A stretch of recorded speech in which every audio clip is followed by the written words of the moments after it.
Welcome back to Biomedical Engineers TV. This is the second part of the X-ray machine series video. We will look into the application and controls in an X-ray machine. If you have not seen the first part, I recommend that you go and watch that part first. Let's look into the effect of changing X-ray tube voltage, also known as kVp control. kVp refers to the maximum high voltage applied across an X-ray tube during the creation of X-rays within it. During X-ray generation, surface electrons are released from a heated cathode by thermionic emission. The applied voltage accelerates these electrons toward an anode target, ultimately producing X-rays when the electrons are stopped in the anode. Thus, the kVp corresponds to the highest kinetic energy of the electron striking the target and is proportional to the maximum energy of the resulting X-ray emission spectrum. In early and basic X-ray equipment, the applied voltage varies cyclically with 1, 2, or more pulses per mains AC power cycle. One standard way to measure pulsating DC is its peak amplitude, hence kVp. Most modern X-ray generators apply a constant potential across the X-ray tube. In such systems, the kVp and the steady-state kV are identical. kVp controls the property called radiographic contrast of an X-ray image, the ratio of transmitted radiation through regions of different thickness or density. Each body part contains a certain type of cellular composition which requires an X-ray beam with a certain kVp to penetrate it. The body part is said to have subject contrast, that is, different cellular makeup, some dense, some not so dense tissues all within a specific body part. For example, bone to muscle to air ratios in the abdomen differ from that of the chest area, so the subject contrast is said to be higher in the chest than in the abdomen. In order to image the body so that the maximum information will result, higher subject contrast areas require a higher kVp so as to result in a low radiographic contrast image, and vice versa. Let's know about milliampere seconds, or MAS, control in X-ray machines. Milliampere seconds, more commonly known as MAS, is a measure of radiation-produced milliamperage over a set amount of time seconds via an X-ray tube. It directly influences the radiographic density when all other factors are constant.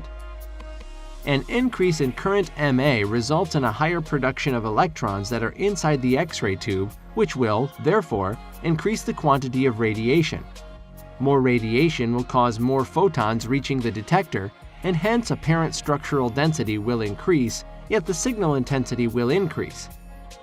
The time factor is a measure of the electron's production duration in the tube, meaning prescribes how long MA will last. The reciprocity law states that a reaction of photogenic emulsion to light will be equal to the products of the intensity of that light and the time of the exposure. This law pertains to MAS in the sense that all combinations of MA into T that amount to an equal quantity will produce the same amount of density. Let's look into cassette in X-ray machines. A flat, light-tight container in which X-ray films are placed for exposure to ionizing radiation and usually backed by lead to eliminate the effects of backscatter radiation. The structure of a standard cassette suggests a book, as it consists of two flat rectangular plates hinged along one edge. The front aspect of the cassette faces the X-ray tube and consists of a sturdy metal frame into which is fixed a sheet of either light metal such as aluminum or plastic material, the critical point being that it must be transparent to X-rays. The frame constitutes a shallow container into which can be placed a thin intensifying screen and film. The back of the cassette is constructed from a strong metal. It is customary to spray the internal surface of the back of the cassette with lead paint, the purpose of which is to absorb secondary radiation scattered back onto the film.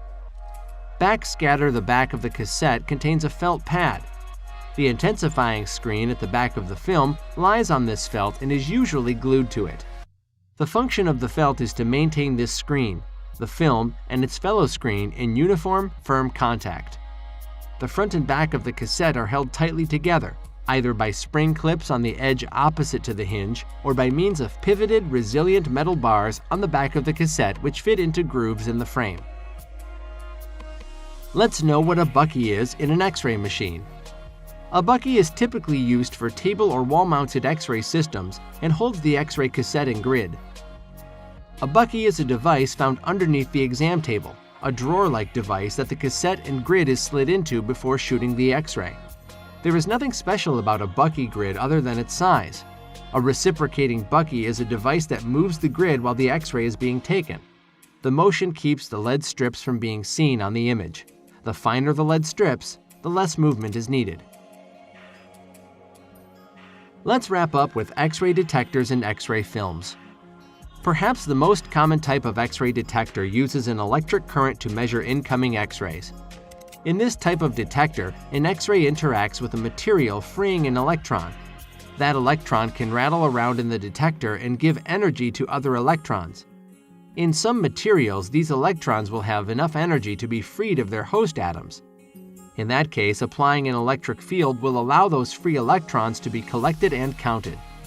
The number of electrons collected tells you the energy that was deposited.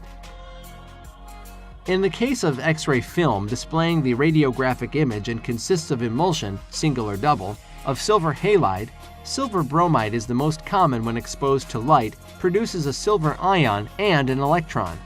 The electrons get attached to the sensitivity specs and attract the silver ion. Subsequently, the silver ions attach and clumps of metallic silver black are formed. The silver can be reclaimed from an old X-ray film in a process known as silver recovery. This was the basics of each X-ray machine in radiology. There are n number of techniques used to diagnose the patient with X-ray, but the basics are used the same in all different types of X-ray machines. I hope this series helped you to understand how really an X-ray machine works in a simplified manner. Thanks for watching Biomedical Engineers TV. See you guys in the next video.